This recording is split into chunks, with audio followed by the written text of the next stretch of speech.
La prière modèle. Qui connaît? Qui connaît la prière modèle? Oui? Notre Père. Pourquoi est-ce qu'elle est prière modèle? Dans la Bible, c'est pas dit que c'est la prière modèle. Parce que les gens disent « apprends-nous à prier » et Jésus cite cette prière. Cite cette prière. Dans la Bible, effectivement, il y a beaucoup d'autres prières. Et c'est vrai qu'on appelle cette prière la prière modèle. Parce qu'effectivement, pour différentes raisons, mais dans la Bible, c'est pas marqué que c'est la prière modèle. Dans Daniel 9, Esdras 9, Néhémie 9, il y a un point commun. Le 9. Et le sujet, qui est une prière de confession de péché. 3 prières de confession, mais nous allons regarder celle-ci, qui est peut-être la plus longue prière de la Bible, sans les psaumes, hein, je ne mets pas les psaumes dedans. Voilà. A-t-elle quelque chose de modèle? On va regarder celle de Néhémie 9, pour continuer notre fameuse série sur Néhémie. Bon, série que moi seul je fais. Donc, la dernière fois, on a fait Néhémie 8, voilà, on va continuer sur Néhémie 9 cette fois-ci. Oui, on va y trouver une belle prière qui nous révèle le caractère de Dieu,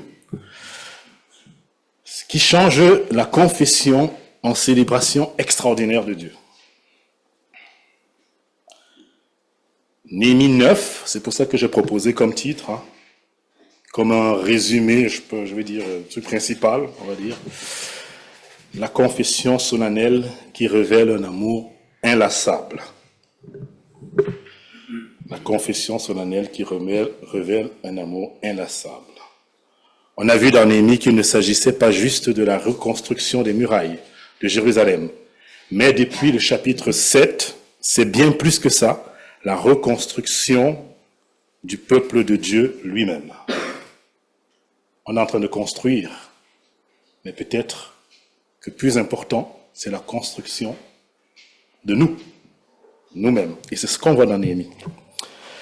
Et au chapitre 8, tu peux passer à la diapo du chapitre 8, c'est un résumé, hein, nous avons vu que nous sommes construits en tant que peuple saint de Dieu sur le fondement de la parole faite chair, Jésus-Christ notre Seigneur et Sauveur, et ainsi par la parole écrite, la Bible. Il s'agissait donc au chapitre 8 du premier jour du 7e mois, hein, la fameuse fête au Shashana. Le peuple qui n'avait peut-être jamais entendu la parole de Dieu a découvert il y en avait qui n'avaient peut-être jamais entendu du tout cette parole de Dieu.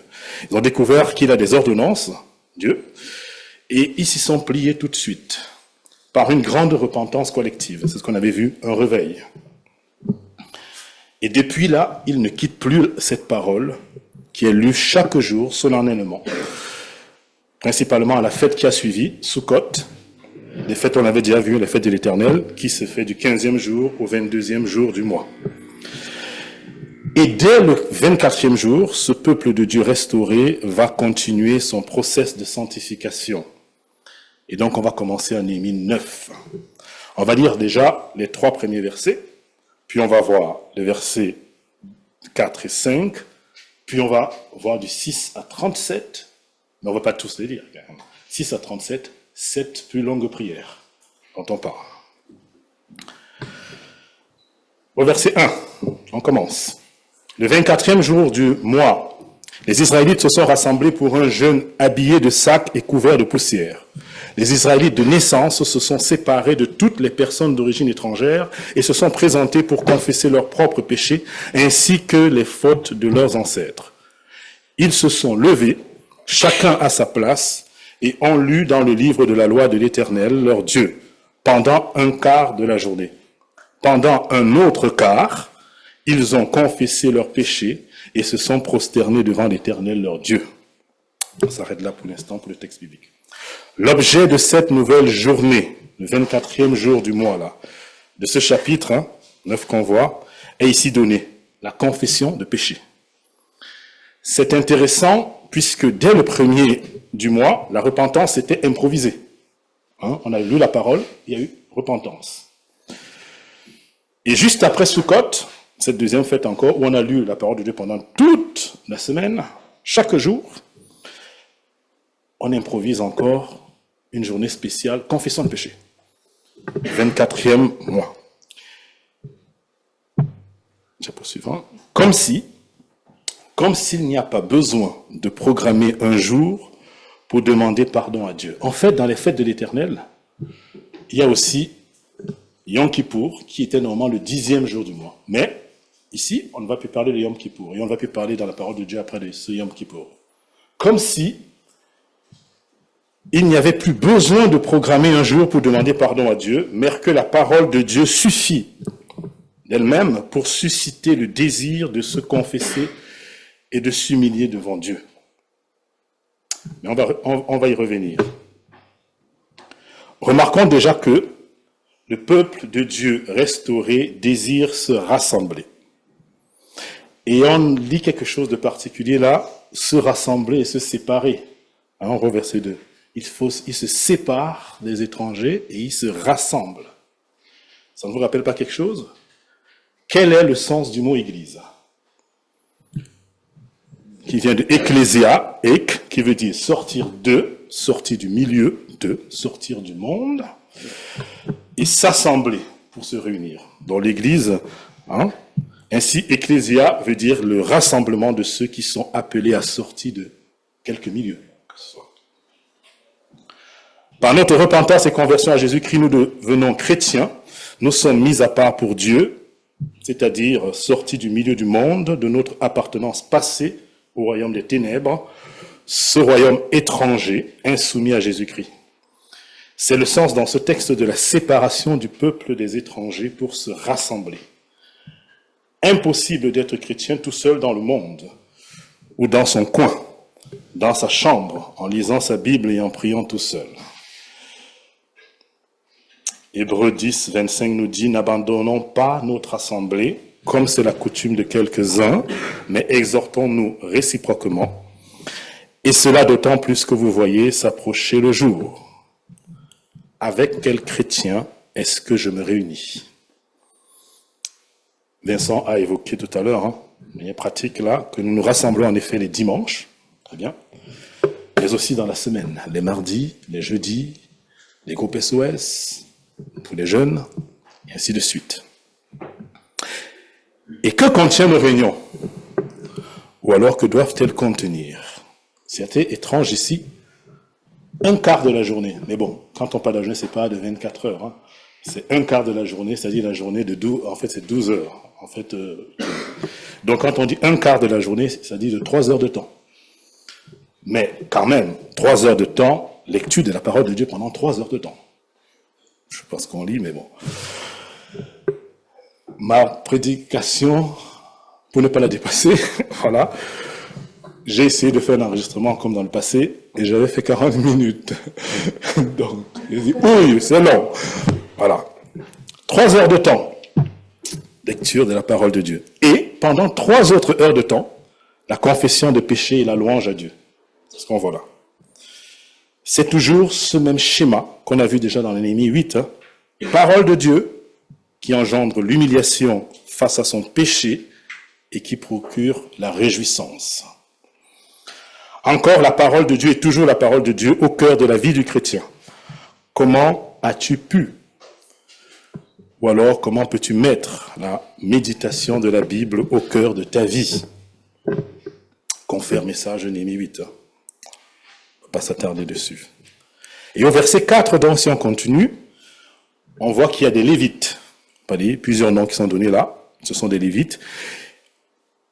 Ils sont venus sur l'estrade, donc, et ont crié à pleine voix vers l'Éternel, leur Dieu.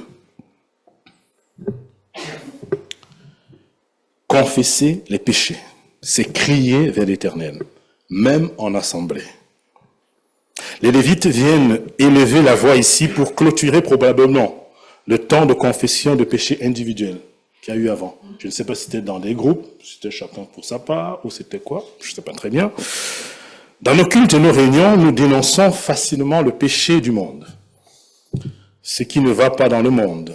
Et il y a de quoi faire. Hein. Il suffisait de voir la cérémonie de vertu des JO pour avoir à dire beaucoup de choses.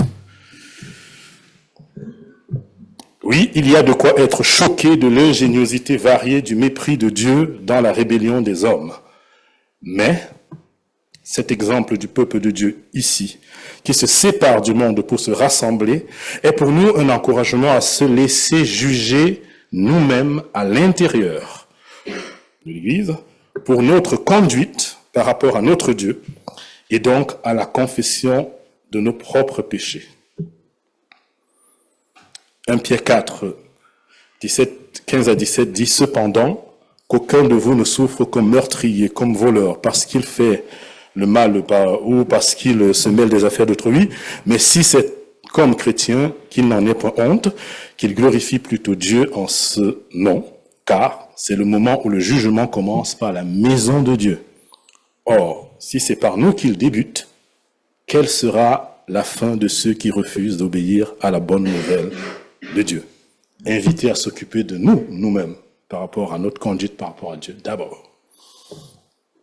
Au verset 5, des Lévites, ça change un peu quelques-uns, ce qui était avant et d'autres qui sont rajoutés. Voilà, ça a un peu changé, mais ce sont toujours des Lévites. On dit, levez-vous, bénissez l'Éternel votre Dieu. Il existe d'éternité en éternité. Que l'on bénisse ton nom glorieux. Il dépasse ce que toute bénédiction et toute louange peuvent en exprimer. Et là va démarrer la fameuse longue prière. Ou encore, on va se demander peut-être comment prier, ou alors comment s'approcher de Dieu. Cette prière est aussi modèle, je peux le dire. Et en quoi est-elle modèle? Et avant de continuer, on va revenir sur le verset 2, qui nous donne l'objectif de cette journée. Confesser leurs propres péchés, ce qui nous paraît habituel, compréhensible, voilà. Mais il n'y a pas que ça. Et confesser les fautes de leurs ancêtres. On confesse nos propres péchés et on confesse les fautes de nos ancêtres, de nos parents, nos grands-parents, voilà. À quoi ça peut bien correspondre pour nous aujourd'hui? Suis-je responsable ou lié au péché ou faute ou comportement coupable de mes parents et de mes ancêtres? Est-ce que je suis responsable ou lié? Lorsque Dieu donne, et je pense que c'est important de le comprendre pour aborder cette belle prière, en fait, en gros. Lorsque Dieu donne les 10 commandements, symbole de l'alliance mosaïque, il dit, dans Exode 20, verset 5, « Tu ne te prosterneras pas devant elle », c'est-à-dire d'autres dieux, quelle que soit leur représentation, hein, « et tu ne les serviras pas, car moi, l'Éternel, ton Dieu, je suis un Dieu jaloux. Je punis la faute des pères sur les enfants jusqu'à la 3e et la 4e génération de ceux qui me détestent. » Le peuple d'Israël est souvent pris comme un bloc collectif, unique par rapport à l'alliance avec Dieu. Cette alliance mosaïque. La comparaison donc du peuple d'Israël de l'Ancien Testament au peuple de Dieu aujourd'hui, où l'Église trouve donc parfois des limites, essentiellement quant au salut qui est individuel. Dieu a tant aimé afin que quiconque croit, et non afin que la famille qui croit ou la ville qui croit ait la vie éternelle. Au peuple d'Israël, il y a donc parfois des applications collectives, ce qu'on a fait depuis qu'on est dans Néhémie, hein, au peuple de Dieu aujourd'hui, et parfois des applications à chaque chrétien spécifique. Mais la parole de Dieu ne se méprend pas, s'expliquant toujours par elle-même. Oui, je suis bien lié aux fautes et aux conséquences des fautes de mes ancêtres, le premier étant Adam, qui a pris son indépendance de Dieu, plongeant sa descendance, dont j'en suis, dans la rébellion à Dieu. Fils d'Adam, je suis né dans le péché, par nature opposé à Dieu. Et je suis né parmi d'autres rebelles, d'autres fils d'Adam, dans un monde dépravé et déchu par le péché. Il semble reconnu en sociologie que 3 à 4 générations sont nécessaires, est le temps de l'influence d'une vie. 3 à 4 générations. Ainsi, par simple observation et imitation des pères et des pères, AI aussi, il y a des choses comme moi, l'influence des pères est fatalement certaine et peut être dévastatrice sur les enfants. Dieu fait ainsi peser le poids des fautes des pères sur les générations à venir. Mais, la responsabilité spirituelle du péché n'est pas intergénérationnelle, mais elle est bien individuelle. Ce n'est pas parce que mon papa rebelle à Dieu a été vache, irresponsable, meurtrier, que ma rébellion à Dieu, mon irresponsabilité ou mon meurtre est plus acceptable pour Dieu.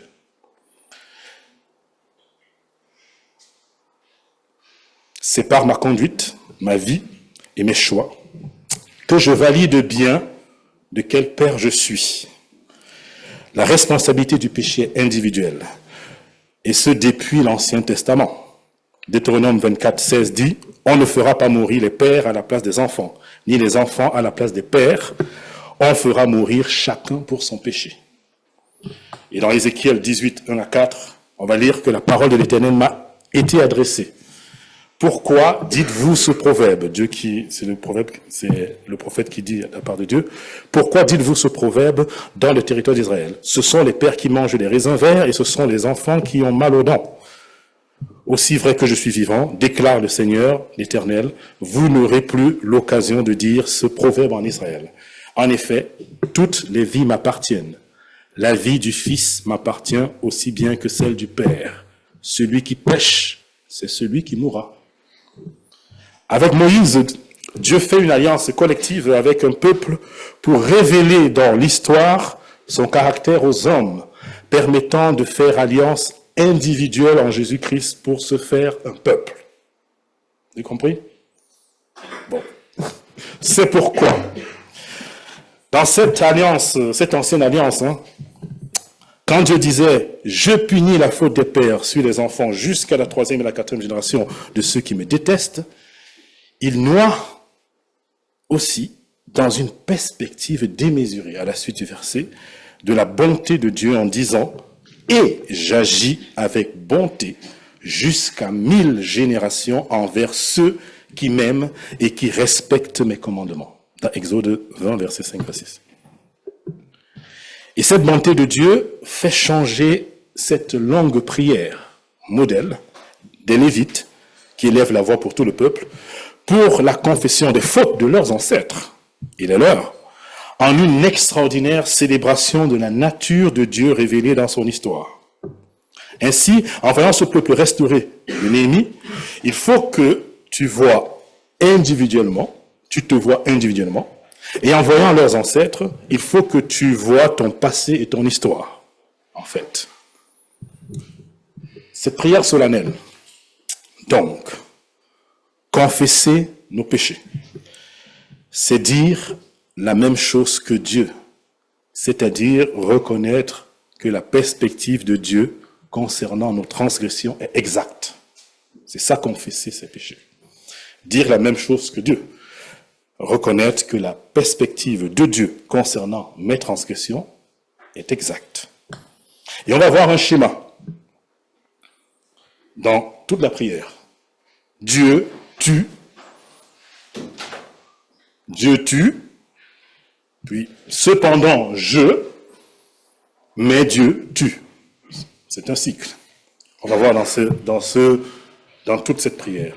Dieu tue, cependant mais Dieu tue.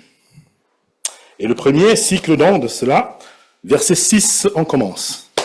C'est toi, Éternel. On ne va pas faire tous les cycles. On va juste, voilà. C'est toi, vous allez continuer le reste à la maison et essayer de voir où est Dieu tue. Cependant, mais Dieu tue. Donc au verset 6, on voit, c'est toi, Éternel, c'est toi, seul qui a fait le ciel, les cieux des cieux et toutes leurs armées, la terre et tout ce qu'elle porte, les mers et tout ce qu'elles contiennent. C'est toi qui donnes la vie à tout cela, et les corps célestes se prosternent devant toi. Verset 6. Tu ne sais pas comment prier? Dieu est d'abord adoré pour qui il est, créateur du ciel et de la terre et de la vie. Là est sa première révélation. Et ensuite, au verset 7, du 7 à 15, on lit, « C'est toi, éternel Dieu. » Parfois, je vais couper certains morceaux. Voilà. « C'est toi, éternel Dieu, qui a choisi Abraham, qui l'a fait sortir d'Ur en Chaldée, qui l'a appelé Abraham. » Au verset 8, « Tu as fait alliance avec lui, tu as promis de donner à sa descendance, plus loin, et tu as agi de façon à respecter ton engagement, car tu es juste. Tu as vu la souffrance, et tu as entendu leurs cris. Tu as accompli des signes et des prodiges, et tu t'es ainsi fait la réputation qui est la tienne aujourd'hui. Tu as fendu la mer devant eux, et ils ont traversé à pied sec. Tu les as guidés, tu leur as parlé du haut du ciel, et tu as donné des règles justes, des lois conformes à la vérité, des prescriptions et des commandements excellents. Et au verset 15, tu leur as donné du pain venu du ciel pour apaiser leur faim, et tu as fait sortir de l'eau du rocher pour étancher leur soif. Tu ne sais pas comment prier? Dieu est d'abord, on a vu, adoré pour qui il est, au verset 6, créateur du ciel, de la terre et de la vie, et ensuite, Dieu est ensuite loué pour ce qu'il fait. Et puis particulièrement dans l'histoire de ta vie, de ta famille, de ton passé jusqu'à aujourd'hui. Qu'est-ce que Dieu a fait? Qu'est-ce que Dieu a fait? Quel super encouragement à la louange si je prenais le temps de regarder en rétrospective ma vie et compter ce que Dieu a fait. C'est un Dieu qui n'est pas lointain, on l'a dit ce matin, mais de relations qui intervient de manière concrète dans la vie des gens, dans ma vie, dans ta vie. Qu'est-ce que Dieu a fait? On était dans Dieu tue. On va entrer dans cependant je. Versets 16 et 17. Cependant, eux qui étaient nos ancêtres, donc qu'est-ce qu'ils ont fait? Ils ont fait preuve d'arrogance et se sont montrés réfractaires. Ils n'ont pas écouté tes commandements et ont même refusé d'obéir. Ils ne se sont pas souvenus de tes merveilles, celles que tu avais accomplies en leur faveur, et se sont montrés réfractaires. Dans leur révolte, ils se sont donné un chef pour retourner à leur esclavage.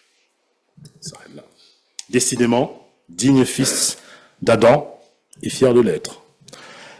Mais comme nous, en fait, Dieu te cherche, te protège, te garde, te conduit, montre son amour en premier pour toi. C'est ce qu'on a vu. Et quelle est ta réponse? Ici, décevante. Et que va faire Dieu à votre avis? Je fais tout ça, et quelle est la réponse? Une réponse décevante. Que va faire Dieu à votre avis? Va-t-il passer à autre chose? Ou va-t-il chercher une autre personne à aimer? Non. On lit le verset 17. La fin du verset 17 qui dit « Mets-toi ». Donc on arrive au « Mets-toi ». Dieu tue, cependant je, mets-toi. Mets-toi, tu es un Dieu prêt à pardonner. Tu fais grâce, tu es rempli de compassion, lent à la colère et riche en bonté, et tu ne les as pas abandonnés. Plus qu'un attribut, l'essence même de Dieu. Je pense que c'est le verset clé là, de notre passage.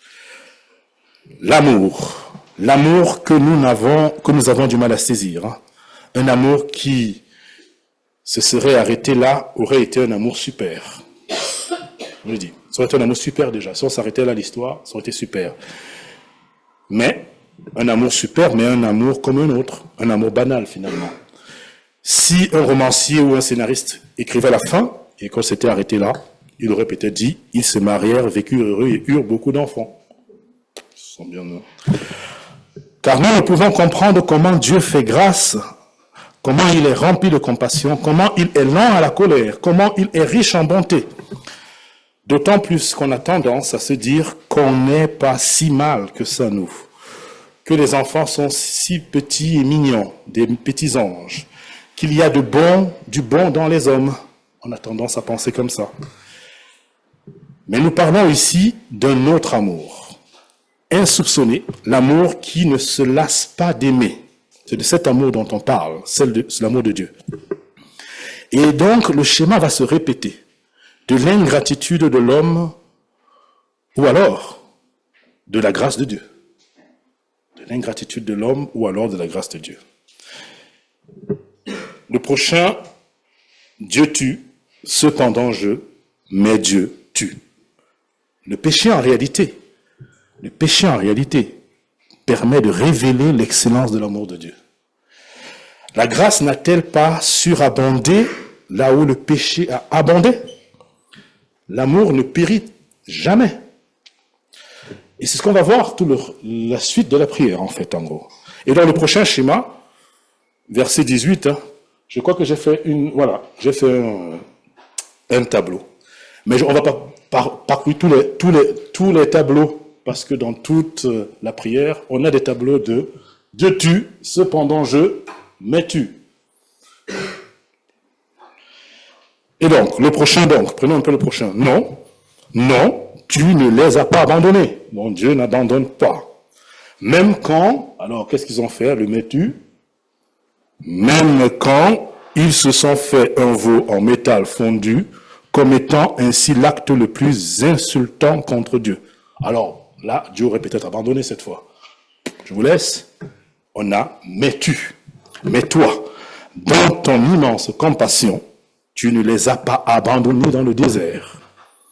Et le schéma va reprendre. Versets 20 à 25, on va revoir encore le même schéma. Tu leur as donné ton bon esprit pour les rendre sages. Tu ne les as pas privés de ta manne. Tu as continué à leur fournir de l'eau pour étancher leur soif. Pendant 40 ans, tu as pourvu à leurs besoins dans le désert. Tu leur as donné des royaumes. Tu as rendu leurs fils aussi nombreux que les étoiles du ciel, et tu as fait entrer dans le pays dont tu avais promis à leurs ancêtres qu'ils prenaient possession. Ils ont mangé à satiété au point même de grossir, et ils ont vécu dans les délices grâce à ta grande bonté. Et on a cependant Pourquoi? Pourtant, au verset 26, ils se sont soulevés et révoltés contre toi. Ils ont délibérément ignoré ta loi, ils ont tué tes prophètes, ceux qui les avertissaient pour les faire revenir à toi, et ont commis les actes les plus insultants contre toi. Et on a, mais Dieu tue. Mais Dieu tue a fait quoi? Verset 27. Une fois dans la détresse, ils criaient vers toi, et toi, tu les écoutais du haut du ciel, conformément à ta grande compassion, tu leur accordais des libérateurs qui les sauvaient de leurs adversaires. Et le schéma se répète, Dieu tue, cependant mais Dieu tue. Et à la fin de ces versets, on a « Aujourd'hui, nous voici », verset 36, « Et aujourd'hui, nous voici esclaves. » Pas à cause de pas juste à cause de nos ancêtres. Verset 37, il précise notre situation à cause de nos péchés. Nous sommes dans une grande détresse. Là, j'ai mis le point d'interrogation. On a l'impression qu'on s'est arrêté à Dieu tue, cependant mon péché. Que va répondre Dieu, à votre avis? Est-ce qu'il y aura encore un mais Dieu tue? Et c'est là qu'on s'arrête en fait. Mais Dieu tue. Pensez-vous que Dieu en a assez pour répondre à votre cri de la détresse, de l'esclavage de votre péché, de votre vie sans espérance, de votre vie sans avenir certain, de votre vie et de ces si nombreuses années perdues et volées par d'autres, peut-être? Pensez-vous que Dieu est toujours en colère contre vous? Dieu ne veut pas la mort du pécheur, mais qu'il se répand et change de direction. Confesser ses péchés à Dieu, c'est dire sa détresse, non pas de la situation fâcheuse et inconfortable dans laquelle me placent mes choix désastreux sans lui, mais plutôt dire la même chose que Dieu, c'est-à-dire reconnaître que la perspective de Dieu concernant mes transgressions est exacte. L'amour de Dieu est comme le soleil. On a chanté dans Yahweh. C'est super. L'amour de Dieu est comme le soleil. J'ai mis juste une image. Tu peux utiliser le parapluie du péché et te priver des rayons de son amour, mais il ne cessera de briller, car il est amour. C'est son essence. Quelle que soit la famille d'où tu viens, puisqu'on a parlé des ancêtres, les péchés initiés ou transportés par ta famille, le loup passé de tes parents ou grands-parents ou je ne sais qui, le désastre des actes et conduite d'autres personnes sur ta vie, tu n'en es point responsable pour Dieu. Et les éventuelles influences négatives apprises ne sont pas une fatalité. Tu es responsable de tes propres péchés. Et c'en est déjà assez pour que la coupe amère déborde. Tes propres péchés. Conformément à sa grande compassion, Dieu s'est donné en Jésus-Christ pour subir à la croix la condamnation pour le péché qui nous était destiné. En conclusion donc, Néhémie 9 nous a présenté une confession modèle qui tente de nous dire l'amour inlassable de Dieu qui conduisit jusqu'au sacrifice de Jésus-Christ pour résoudre le problème du péché. Inlassablement, Dieu est toujours prêt à pardonner. Et en plus, dans sa grande bonté, avec la possibilité de démarrer par toi une direction familiale nouvelle et un cycle d'influence bénissant pour les générations contemporaines et suivantes, pour ta famille, pour tes enfants et les enfants de leurs enfants. Le problème est, est-ce que toi, tu es prêt à confesser tes péchés à Dieu? Proverbe 28, 13 dit, celui qui cache ses transgressions ne prospérera point, mais celui qui les confesse et les abandonne obtiendra miséricorde. Prions.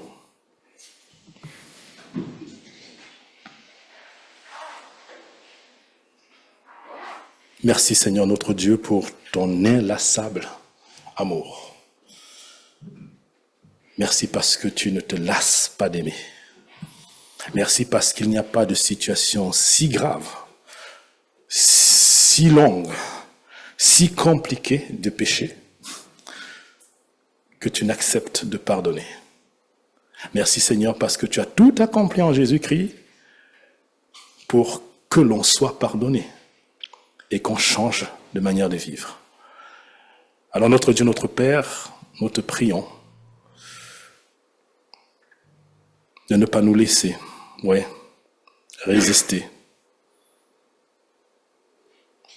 faire le sourd, mais d'accepter, de regarder dans ta perspective, telle que tu vois notre péché. Aide-nous Seigneur, et sois éternellement loué pour ton amour inlassable. Au nom de Jésus-Christ, Amen.